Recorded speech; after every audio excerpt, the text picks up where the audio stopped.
हम लोग देखेंगे गोवर्धन परिक्रमा में संकर्षण कुंड से शुरू करेंगे। तो संकर्षण कुंड जो है, गोवर्धन परिक्रमा जब हम लोग करते हैं तो अनियोर के पास आता है संकर्षण कुंड।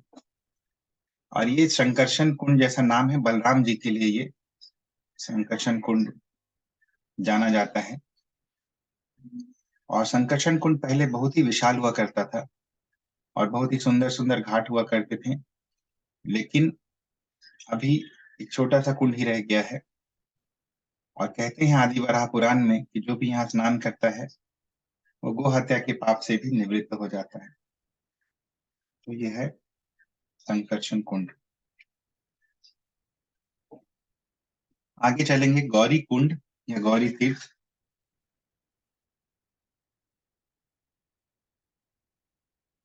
तो संकर्षण कुंड के ही निकट में गौरी कुंड है और यहाँ पे गौरी देवी यानी पार्वती जी का मंदिर हुआ करता था, लेकिन फिलहाल अभी वर्तमान में ये मंदिर नहीं है। और विदग्ध माधव नाटिका में शिलारूप गोस्वामी बहुत ही सुंदर ढंग से गौरी कुंड के विषय में बतलाते हैं। तो एक बार क्या हुआ कि अभिमन्यु तथा कथित पति जो था श्रीमती राधा रानी का, वो राधा रानी को मथुरा ले जा रहा था ताकि कृष्ण से दूर रख सके उनको।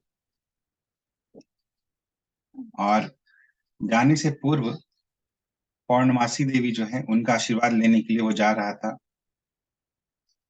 और पौर्णमासी देवी को जब पता चला कि अभिमन्यु ऐसा करने जा रहा है, तो पौर्णमासी देवी ने कहा कि देखो, ऐसा करने की कोई जरूरत नहीं है। और सही में तुम अगर कभी राधा रानी को कृष्ण के साथ देखोगे तभी तुम उनको वहां मथुरा ले जाना, नहीं तो ऐसा बस लोग अफवाहें फैलाते रहते हैं। तो अभिमन्यु ने फिर पौर्णमासी देवी को निवेदन किया कि वो गौरी देवी या पार्वती देवी की पूजा में उनको लगाए। और क्योंकि अभिमन्यु ने सुना था कि जब से चंद्रावली ने गौरी देवी की आराधना शुरू की है, तब से चंद्रावली का जो तथाकथित पति है गोवर्धन मल, वो बहुत ही धनी हो गया है। तो जब ऐसा सुना उसने, तो उसने पौर्णमासी देवी को भी निवेदन किया कि राधा रानी को गौरी देवी की पूजा में कैसे करनी है वो सिखलाए। तो पौर्णमासी देवी ने भी राधा रानी को डिटेल में बतलाया कि कैसे गौरी देवी की पूजा करनी है। और फिर राधा रानी तुरंत ही गौरी देवी का जो मंदिर है संकर्षण कुंड में वहां चली गई। लेकिन जैसे ही वहां जा रही थी वो, तो मार्ग में कृष्ण आए और उनके रास्ते को रोक दिया और दोनों के बीच में बहुत वाद विवाद हुआ। और कृष्ण को उन्होंने बहुत कोसा कि वो यहाँ क्यों आए हैं। और ऐसा करके वो पास के ही बगीचे में फूल चुनने के लिए राधा रानी चली गई।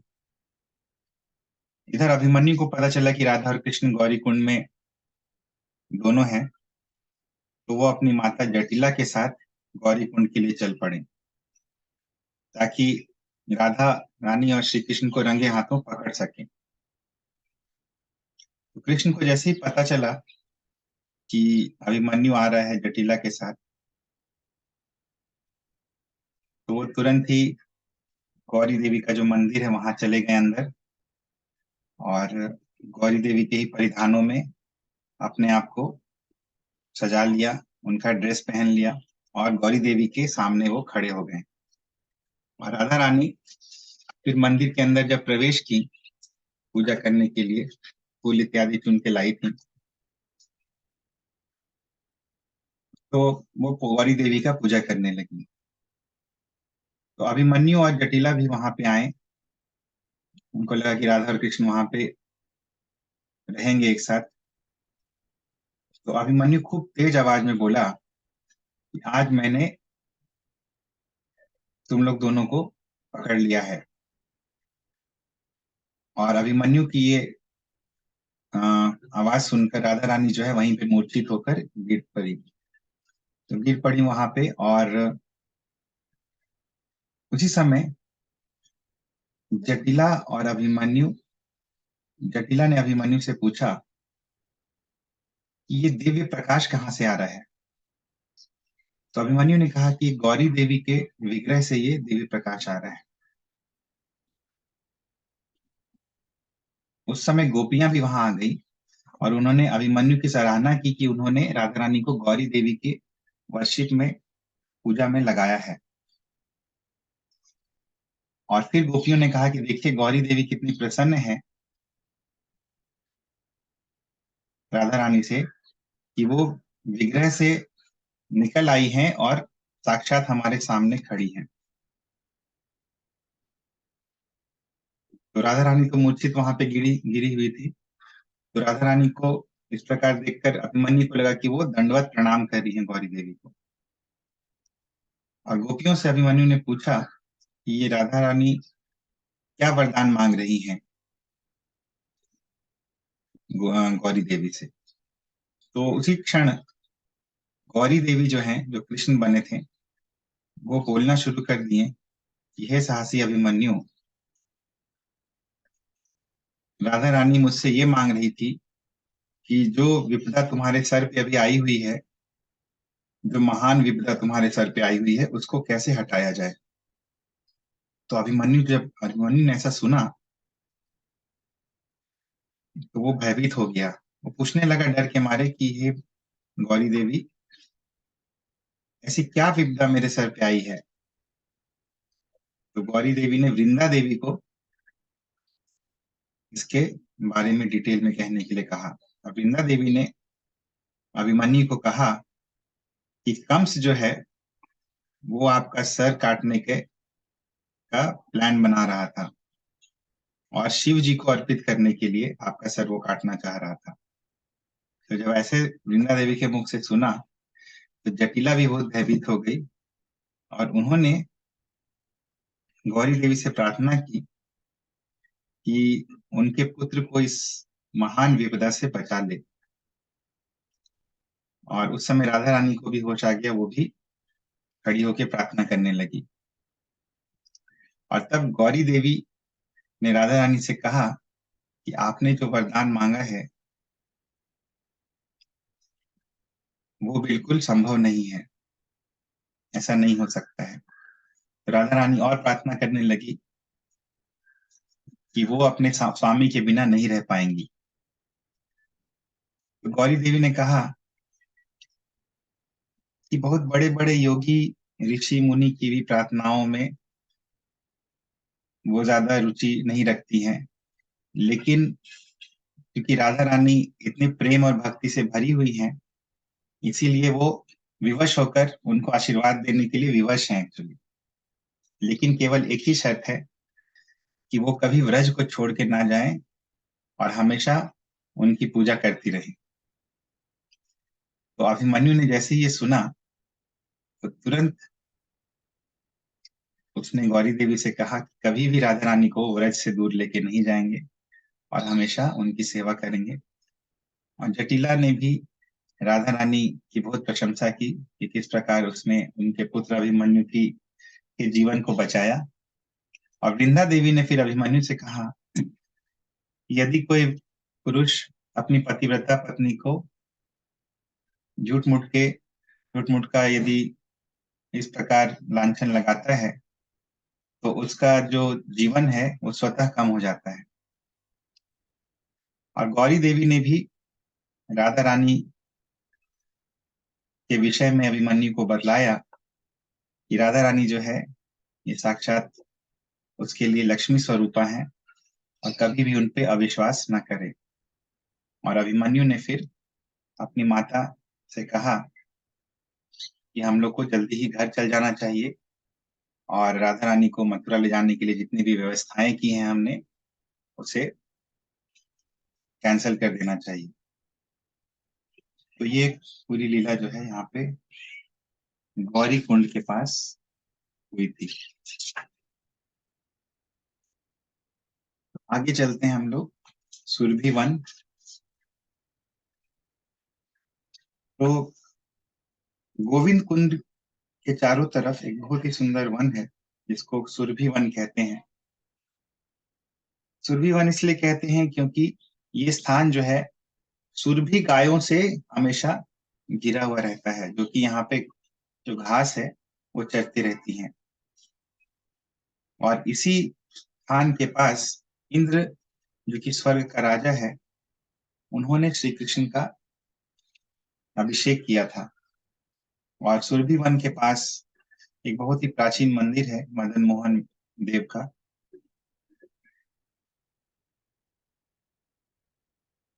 तो ये सुरभि वन बहुत ही सुंदर स्थान है। यहाँ पे अभी भी गाय और अन्य जीव जंतु जो है आते हैं सुरभि वन। और और बगल में ही गोविंद कुंड है जिसकी हम लोग चर्चा किए। तो गोविंद कुंड भी बहुत ही सुंदर विशाल सा कुंड है। और व्रज विलास तव में रघुनाथ दास गोस्वामी गोविंद कुंड के विषय में बतलाते हैं। तो ये वही स्थान है जहाँ पे इंद्रदेव ने भगवान का अभिषेक किया था। जब गोवर्धन लीला हुई उसके पश्चात इंद्रदेव ने खूब बारिश की थी ब्रजवासियों को दंडित करने के लिए। लेकिन जब उन्होंने देखा कि कृष्ण ने गोवर्धन पर्वत को बिल्कुल छतरी की तरह उठा लिया है, तो उनको समझ में आया कि उन्होंने बहुत भारी भूल की है। और उन्होंने कृष्ण की सत्ता को ललकारा है, जो वो कृष्ण जो कि स्वयं साक्षात पूर्ण पुरुषोत्तम भगवान है और जो वृंदावन में सहज बाल लीलाएं कर रहे हैं। तो भगवान को संतुष्ट करने के लिए इंद्र अपनी स्वर्ग में जो गाय है सुरभि, उसको साथ लेके आए। और सुरभि को साथ लेके इसलिए आए क्योंकि भगवान जो है वो गौओं का बहुत सम्मान करते हैं, गौओं से बहुत प्रेम करते हैं। तो इसीलिए ब्रह्मा जी का ये आइडिया था कि सुरभि को लेके जाओ तुम, ताकि भगवान तुरंत प्रसन्न होंगे। और वहां पे इसी गोविंद कुंड पे उन्होंने भगवान का अभिषेक किया। सुरभि ने सबसे पहले क्या किया, सुरभि ने अपने दूध से भगवान का अभिषेक किया। और फिर इंद्र ने को ऐरावत एक्चुअली स्वर्ग से ही जल लेके आया था। और इसी जल से स्वर्ग में जो गंगा जी हैं, उसी के जल से भगवान का अभिषेक किया इंद्रदेव ने। और एक एक करके सभी देवी देवता भगवान का अभिषेक करते गए।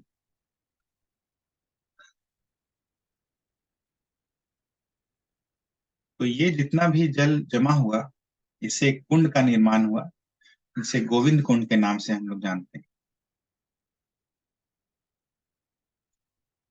तो ये जब स्नान भगवान का पूर्ण हुआ, तो सभी देवताओं ने भगवान की एक बहुत ही विस्तृत आरती उतारी।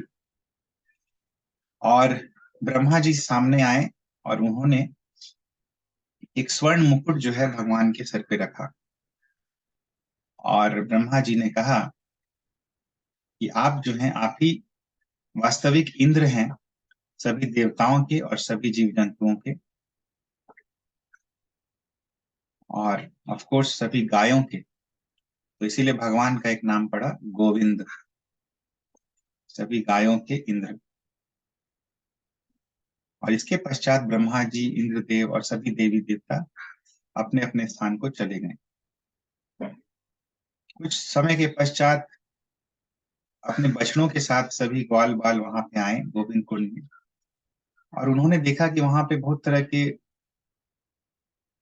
वस्तुएं रखी हुई है, जैसे कि चामर, घी के दीपक, शंख, छतरी, सभी जमीन पे रखी हुई हैं। और सभी ने फिर क्या किया, ये सब जमीन पे रखा हुआ देखकर सभी आए और सभी बिल्कुल स्वतः ही उन्होंने ये सब वस्तुएं उठाई जमीन से और कृष्ण को पंखा झेलना शुरू कर दिया। और कृष्ण के लिए भजन, गीत इत्यादि गाना भी शुरू कर दिया। तो दूर से ये ध्वनि जो है देवताओं के भी कानों में पड़ी। और जब वो घूम के देखें तो बिल्कुल आश्चर्यचकित रह गए कि कितनी सुंदर तरीके से ये जो ग्वाल बाल हैं वो अपने सहज प्रेम से, दुलार से कृष्ण की पूजा कर रहे हैं। और उनकी इस पूजा को देखकर उन्हें अपनी पूजा जो उन्होंने अभी जस्ट संपन्न की थी वो फीकी लग रही थी। और और भेद महसूस करने लगे वो कि हमने जो पूजा की और इनकी जो पूजा है दोनों में कितना अंतर है, इनकी पूजा कितनी अच्छी है। उसी समय नंद बाबा भी गोपों के साथ वहां आ गए और वो भी बहुत आश्चर्यचकित थे कि ये सब साजो सामान किधर से आया। तो ग्वाल बालों ने कहा कि जब वो लोग अपने बछड़ों को वापस लेके आए तो उन्होंने देखा कि ये सब सामान यहाँ पे पड़ा हुआ था। तो मधुमंगल ने कहा कि पहले क्या हुआ कि एक गाय आई और उसने कृष्ण से कुछ कहा। तो मधुमंगल देख रहा था ये सब लीला। तो वो गाय जिसके बारे में बोल रहा था वो एक्चुअली सुरभि थी। तो मधुमंगल ने कहा कि पहले तो एक गाय आई और उसने कृष्ण से कुछ कहा। फिर एक व्यक्ति आया जिसके शरीर में हजारों आंखें थी और उस व्यक्ति ने कृष्ण को दंडवत प्रणाम किया, तो इंद्रदेव के विषय में। और फिर एक बड़ा सा विशाल सफेद हाथी आया और बार बार वो गंगा जल से कृष्ण का अभिषेक कर रहा था। फिर एक और व्यक्ति था जिसके 4 सर थे और एक व्यक्ति था जिसके 5 सर थे और ये दोनों कृष्ण की स्तुति कर रहे थे। और फिर एक साथ सब लोग आए और सभी लोगों ने कृष्ण का अभिषेक किया और फिर कृष्ण की आरती की। तो इस प्रकार मधुमंगल कह रहा था नंद बाबा से। जब मधुमंगल ये कह चुका तो उस समय एक गंभीर आकाशवाणी हुई, यह नंद बाबा कि जिस प्रकार हम लोगों ने आपके पुत्र को का राज्याभिषेक किया, उसको मुकुट पहनाकर, और क्यों, क्योंकि वो गौओं के राजा हैं और इंद्रियों के भी राजा हैं, तो इसीलिए उनका नाम हुआ गोविंद। ठीक उसी प्रकार आप भी अपने पुत्र कृष्ण को इस व्रज का राजा बना दीजिए। तो इस आकाशवाणी के बाद जितने भी गोप थे वहां पे, उन्होंने और उनकी पत्नियां जो भी थी, उन्होंने कृष्ण की पूजा की इन्हीं साजो सामान से, चांवर, मोरपंख, और फिर कृष्ण को व्रज का राजा, राज्याभिषेक कर दिया, व्रज का राजा बना दिया। तो अपने पुस्तक गोपाल चंपू में श्रील जीव गोस्वामी ये भी लिखते हैं कि चूंकि देवता जो हैं गाय के शरीर में हर एक अंग में विद्यमान है, और चूंकि कृष्ण जो है वो गोविंद हैं, गायों के राजा हैं, इसीलिए स्वतः ही वो सभी देवताओं के भी राजा बन जाते हैं। और इसीलिए सभी देवताओं ने कृष्ण को अपना इंद्र मान लिया, अपना राजा मान लिया। तो इंद्र का एक मतलब होता है राजा भी। तो ये बहुत ही सुंदर लीला है, इससे हमें ये भी पता चलता है कि भगवान का नाम गोविंद क्यों है।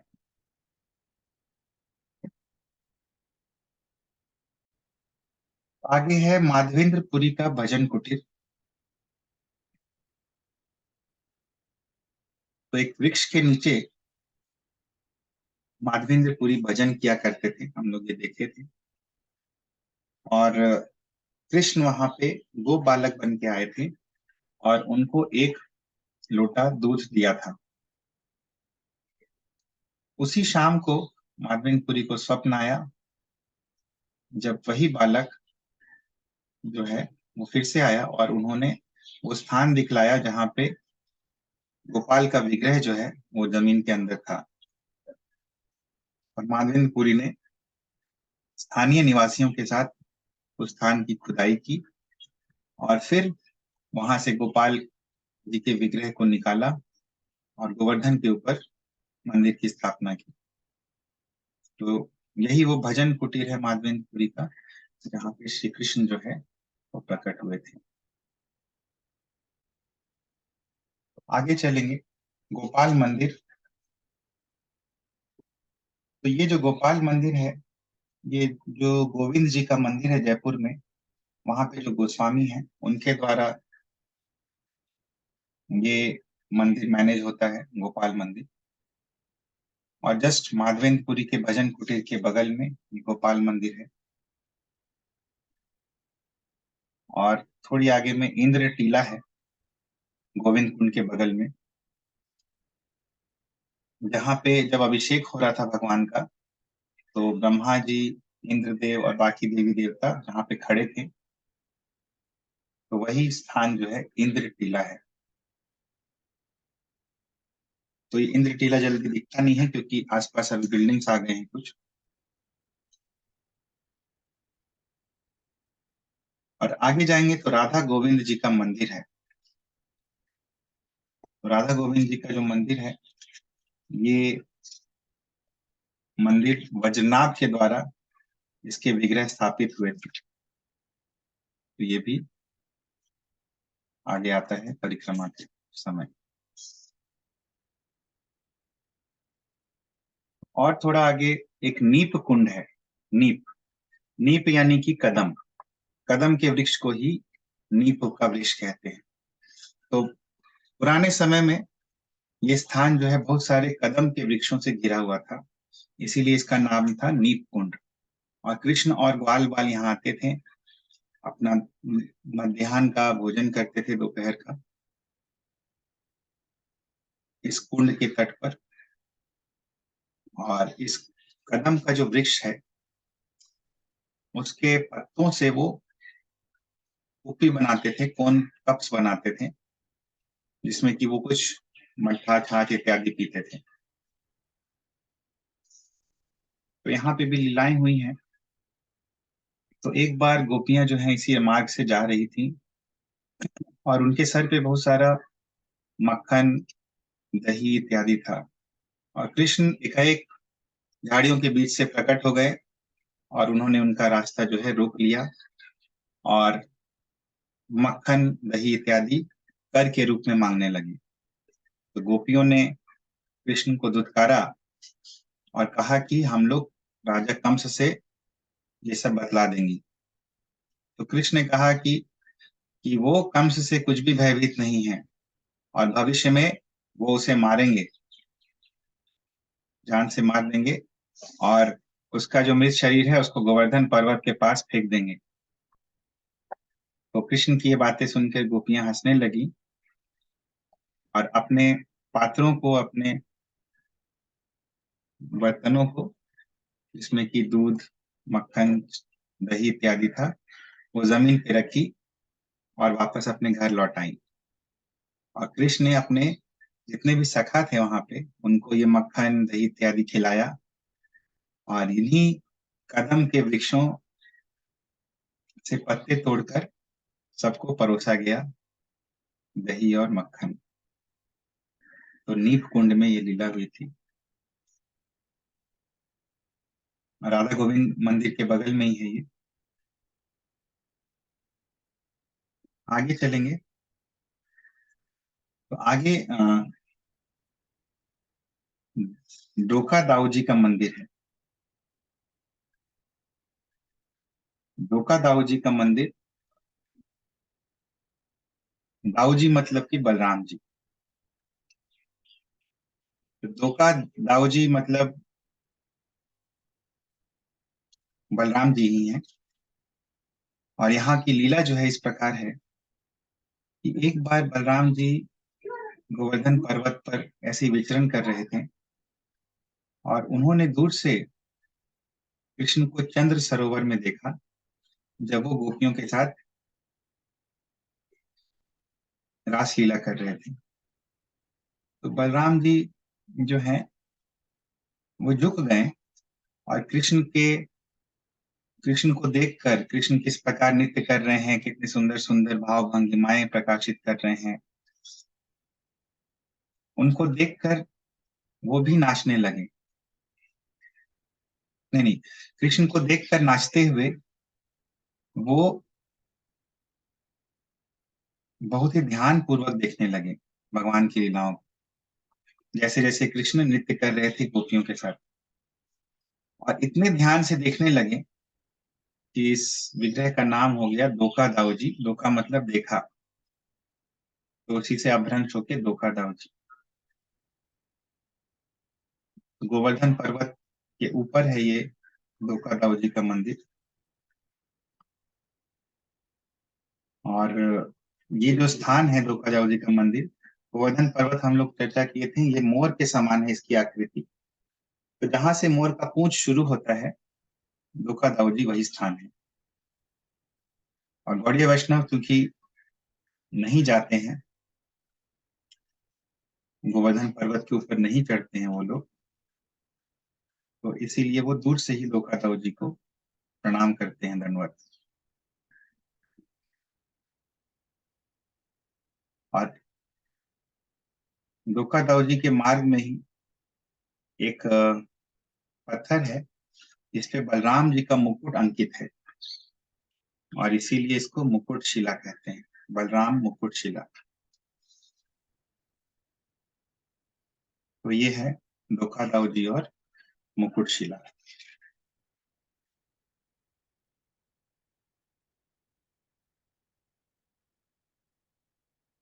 और आगे चलते हैं हम लोग, तो अप्सरा वन आता है।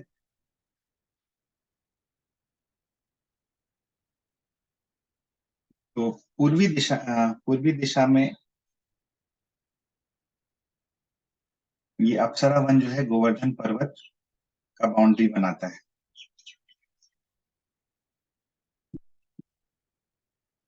और बगल में ही अप्सरा कुंड भी है।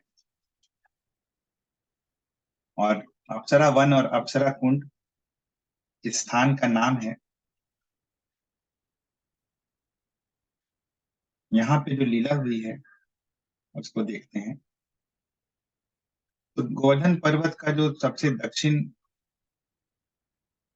दिशा है, सबसे टेल एंड है, मतलब सबसे पूंछ वाला हिस्सा है, वहां पे ये अप्सरा कुंड है। और जब देवता लोग ब्रह्मा जी के साथ भगवान का अभिषेक करने के लिए आए थे, कहा जाता है कि 108 कुंड बने थे उनके अभिषेक के कारण। तो गीता माता जी, आपके प्रश्न का उत्तर यहाँ पे है। तो 108 कुंड बने थे, केवल एक ही कुंड नहीं बना था, उस अभिषेक से 108 कुंड बने थे। और अप्सरा कुंड जो है वो 7 अप्सराओं के द्वारा जो अभिषेक हुआ था, जो 7 स्वर्ग की अप्सराएं हैं उनके द्वारा जो अभिषेक हुआ था, उससे अप्सरा कुंड बना था। तो अभिषेक एक जगह हुआ, और उसके जो कारण जो कुंड है अलग अलग जगह पे बने रहते हैं।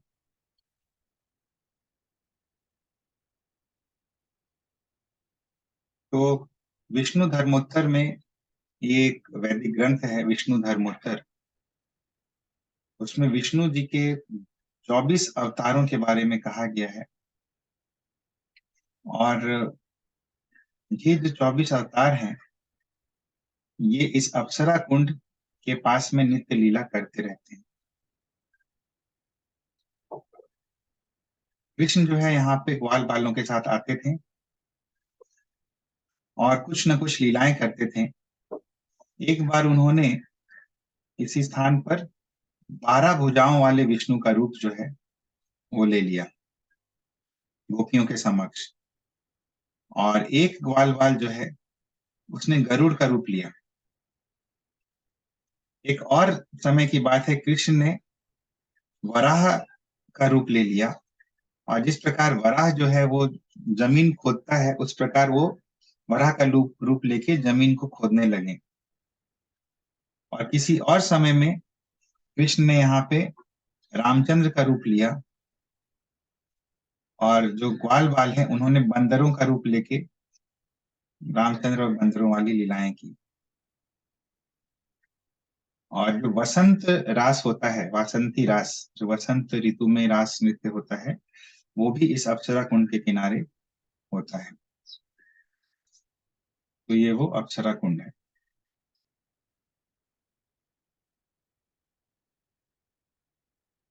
तो आगे चलेंगे। नवल कुंड। तो नवल कुंड जो है वो भी बगल में ही है। नवल मतलब नया नया, नित नया। इसको पूंछड़ी कुंड भी बोलते हैं, क्योंकि जो गोवर्धन की पूंछड़ी है वहां पे इसका स्थान है।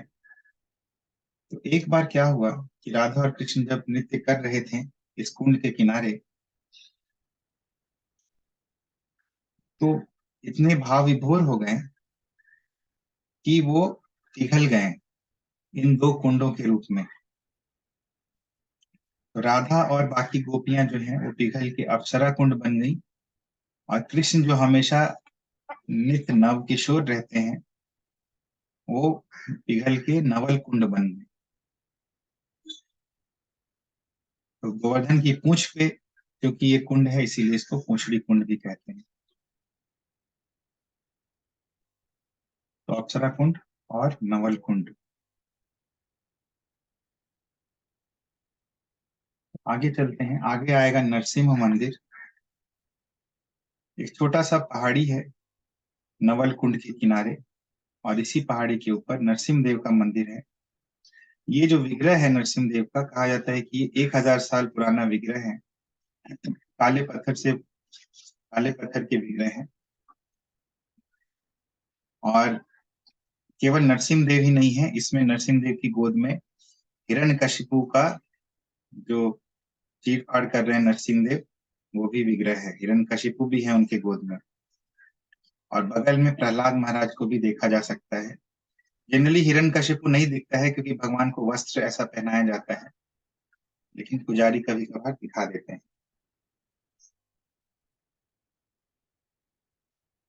और इस पहाड़ी से नवल कुंड और अप्सरा कुंड का बहुत ही सुंदर दृश्य दिखता है।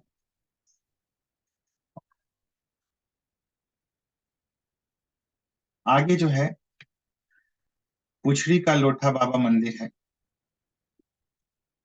और कृष्ण के एक सखा थे जिनका नाम था लोठा,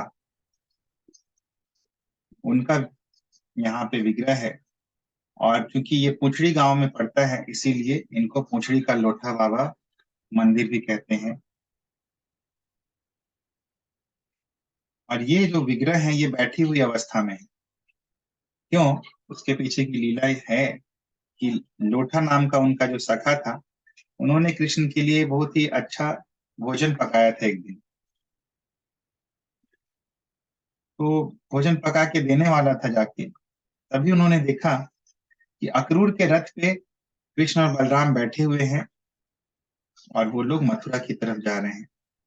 तुरंत वो दौड़ा दौड़ा वहां गया और कृष्ण और बलराम से पूछा, अरे तुम लोग किधर जा रहे हो, मैं तुम्हारे लिए भोजन पका रहा हूँ। तो कृष्ण ने और बलराम ने कहा कि हम लोग मथुरा जा रहे हैं, हमारा निमंत्रण आया है मथुरा से। तब लोठा ने पूछा कि आप लोग कब लौटेंगे, क्योंकि बहुत ही अच्छा भोजन मैंने आपके लिए तैयार किया है। तो कृष्ण ने लोठा से कहा कि वो परसों लौट आएंगे। और लोठा ने कहा कि देखो जब तक तुम लोग लौटोगे नहीं तब तक मैं ना कुछ खाऊंगा ना कुछ पीऊंगा, बस इस स्थान पर मैं बैठा रहूंगा और तुम दोनों का प्रतीक्षा करूंगा। तो कहते हैं कि आज तक ये जो लोठा है इसी स्थान पे बैठा हुआ है। सड़क की तरफ उसकी दृष्टि है कि कब कृष्ण और बलराम उसके सखा जो है वो आएंगे, और इसीलिए ये प्रतीक्षा की अवस्था में ही ये विग्रह है इनका।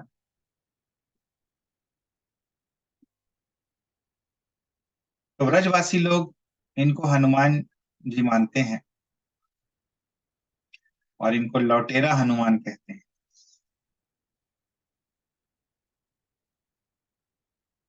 तो यहाँ पे ढोलक करताल इत्यादि लेके ब्रजवासी जो है इनसे प्रार्थना करते हैं कि वो गोवर्धन की परिक्रमा आराम से कर लें। फिर आगे चलते हैं हम लोग। आगे है सुतल वन। तो अप्सरा कुंड के किनारे सुतल वन है जहाँ पे रास नृत्य हुआ था। और यहाँ पे बहुत सारे कदम के वृक्ष और तमाल के वृक्ष हैं। और तमाल के वृक्ष जो है, कहते हैं कि तमाल के वृक्ष जो है कृष्ण का द्योतक है, और कदम के वृक्ष जो है राधा रानी और गोपियों के द्योतक है। और यहाँ पे एक सुतल कुंड भी है,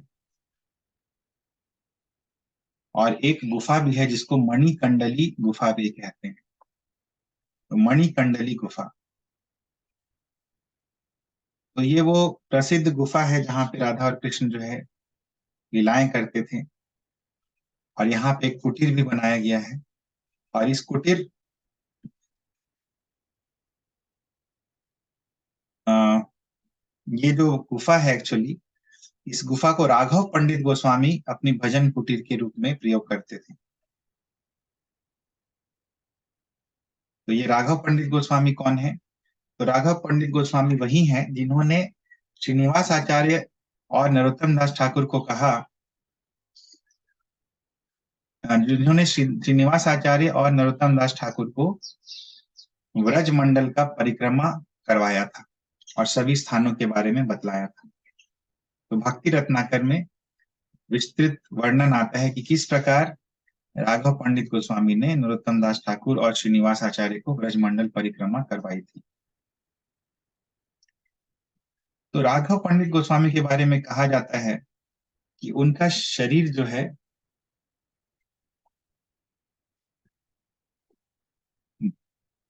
धूल धूसरित रंग का था, ग्रे कलर का था। ग्रे कलर का था क्योंकि हमेशा ब्रजमंडल, ब्रज का जो रज है उनके शरीर पे रहता था। तो ये राघव पंडित गोस्वामी जो है, ये रघुनाथ दास गोस्वामी के बहुत ही प्रिय पार्षद थे, प्रिय सखा थे। और ये भी हमेशा गोवर्धन में ही रहते थे।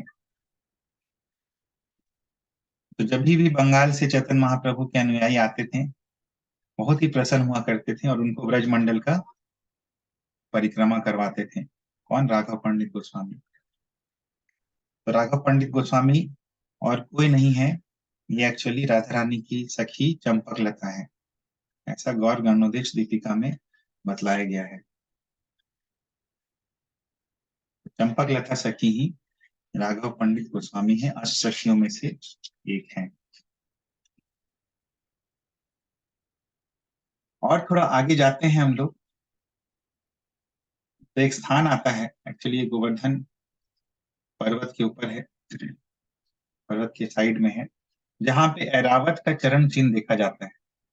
तो जब ऐरावत आया था यहाँ पे, तो उसके चरण चिन्ह अभी भी सुरक्षित हैं इस पत्थर के ऊपर। तो ये भी स्थान है। और थोड़ा आगे जाएंगे, जहाँ पे ऐरावत का चरण चिन्ह है,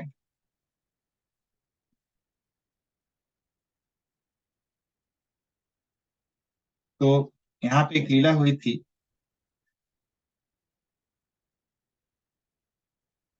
जब भगवान जो है गोवर्धन पर्वत का निरीक्षण कर रहे थे और इधर से उधर टहल रहे थे देखने के लिए कि गोवर्धन पर्वत को क्या क्या क्षति पहुंची है। और जब इस प्रकार भगवान विचरण कर रहे थे कि वृंदावन को क्या नुकसान हुआ है इस इंद्र के बारिश के कारण, तो उस समय कृष्ण को देख के इंद्र जो है, कृष्ण को उन्होंने यहीं पे दंडवत प्रणाम किया और अपने हजारों आंखों से अश्रु बहाने लगा। और वल्लभाचार्य के अनुसार इंद्र ने 56 प्रकार के भोग जो हैं, मिठाइयां इत्यादि, भगवान को निवेदित की, भगवान को प्रसन्न करने के लिए। तो यही वो स्थान है रावत का, जहाँ चरण चिन्ह है उसके जस्ट थोड़ी दूर पर, जहाँ पे दंडवत प्रणाम किया था इंद्र ने कृष्ण को।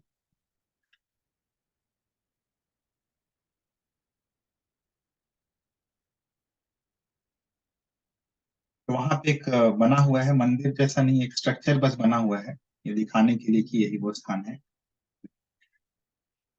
फिर एक इंद्र कुंड आता है, इसको चरण कुंड भी बोलते हैं।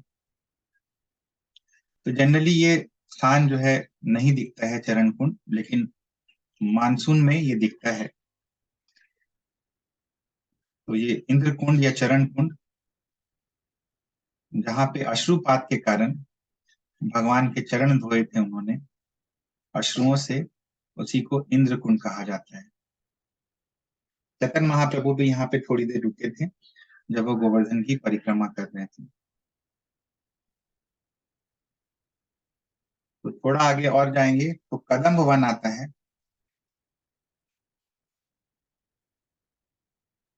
कदम्ब वन, यहाँ पे बहुत सारी लीलाएं हुई हैं राधा और कृष्ण की। कदम का वृक्ष जो है भगवान को बहुत ही प्रिय है।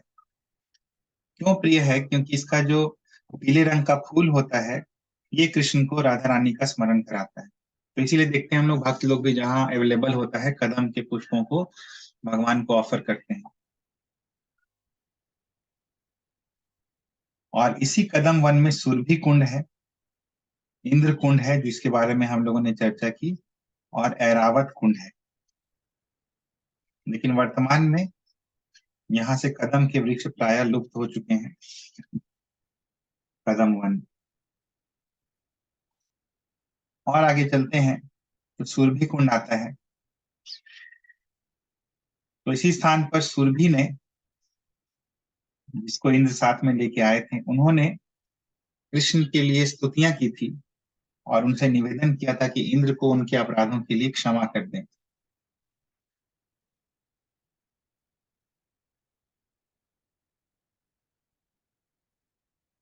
तो इंद्र जो है अपने करतूत पे बहुत ही उदास थे, बहुत ही दुखी थे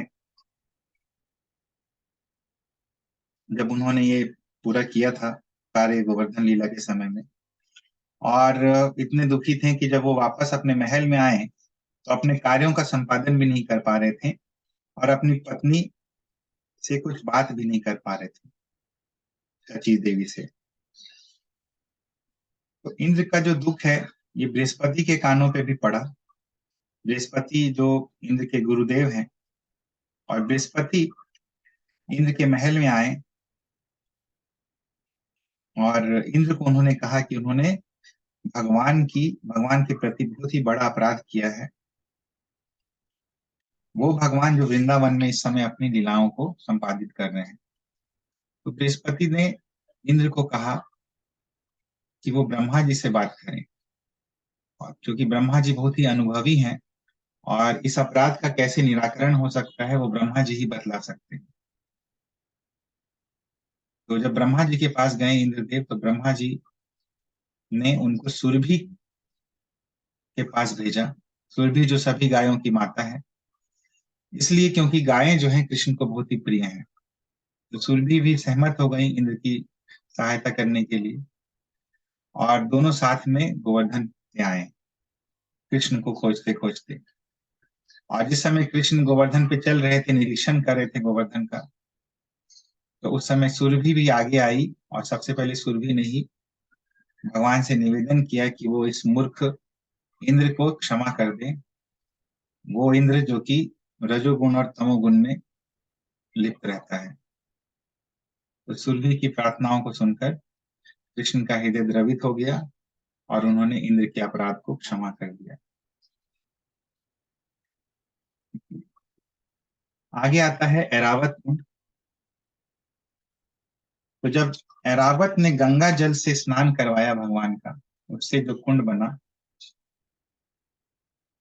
उसको ऐरावत कुंड कहते हैं।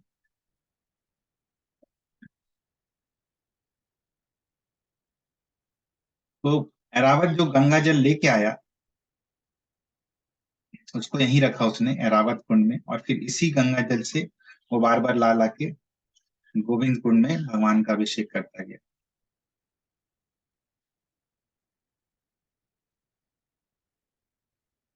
ऐरावत कुंड। तो ये सब बहुत सारी जगह, एक्चुअली गोवर्धन परिक्रमा जब हम लोग करते हैं तो सभी जगह नहीं जा पाते क्योंकि परिक्रमा भी करना रहता है, इतने डिटेल में श्रवण नहीं कर पाते सभी स्थानों का।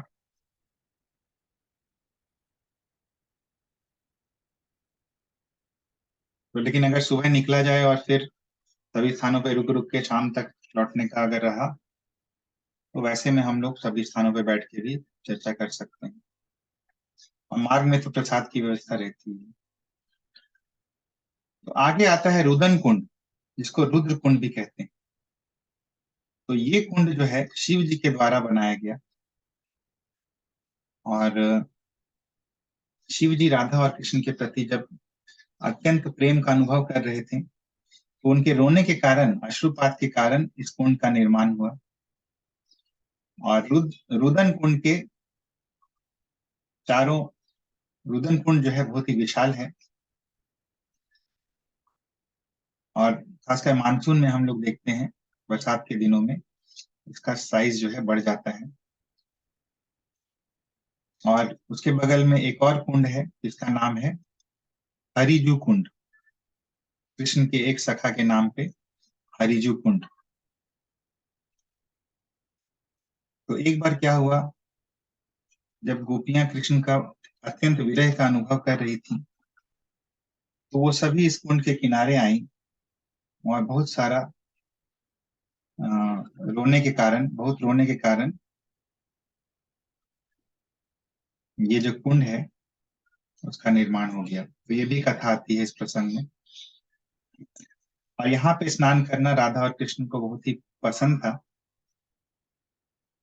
रुदन कुंड के किनारे एक मंदिर भी है शिव जी का, जिसको भोले बाबा मंदिर कहते हैं। तो ये था रुदन कुंड। आगे चलेंगे हम लोग, तो जतिपुरा आता है। तो जति मतलब कि यति, यति यानी कि सन्यासी। तो जतिपुरा यानी कि सन्यासी का गांव। और ये सन्यासी कौन है? ये सन्यासी माधवेंद्रपुरी है। तो माधवेंद्रपुरी के कारण इस स्थान का नाम हो गया जतिपुरा यही। और जो यहाँ पे रहते थे जतिपुरा में, तो हम लोग देखे माधवेंद्रपुरी का भजन कुटीर है, ये सब सब जो है जतिपुरा में आता है। तो जतिपुरा में ही गोपाल जी का मंदिर आता है। तो एक साइड में जतिपुरा है एक तरफ, और एक तरफ अनियोर है। और यहीं पे विठल नाथ जी रहते थे।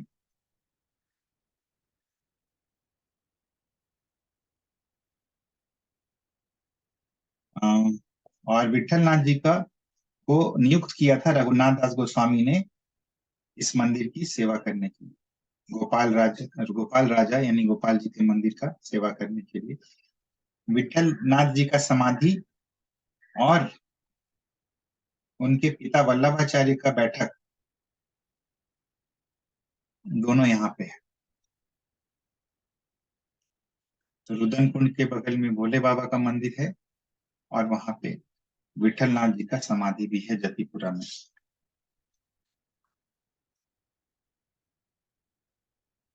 तो हम लोग आज इतना देखेंगे, कल थोड़ा और आगे जाएंगे हम। कल नहीं, परसों।